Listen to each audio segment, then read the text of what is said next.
Hi again, church family. Pastor Michael here in another round of conversations of hope as we deal with the pandemic of COVID-19.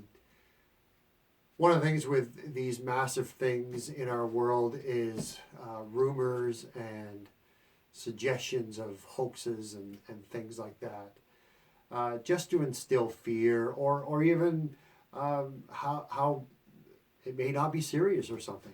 I just heard of one today whereby someone was saying it's just a government hoax in trying to damage our society in some way, shape, or form. The government's all in control of it. Some have said too that maybe the virus itself was man-made, and they've proven that to be false for sure.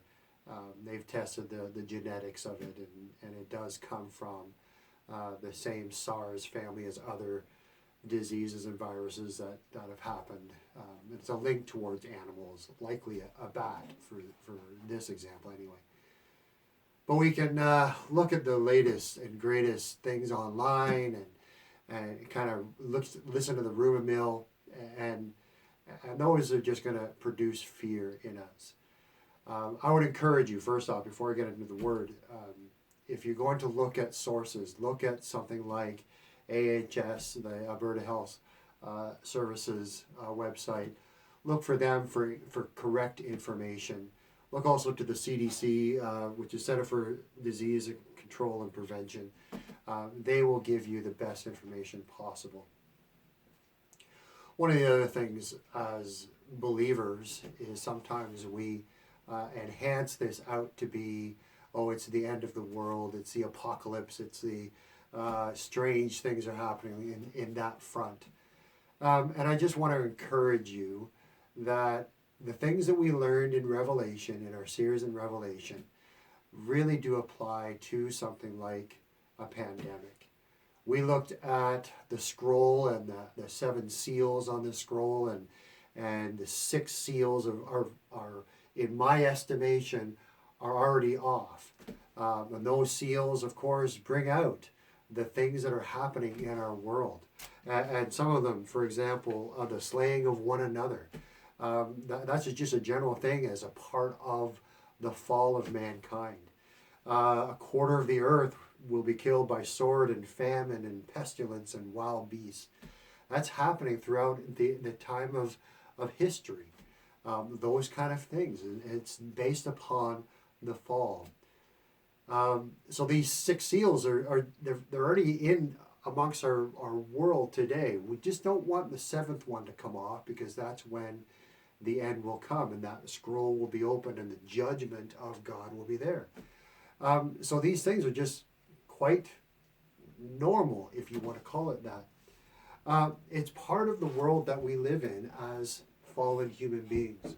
So we should not be surprised of these events.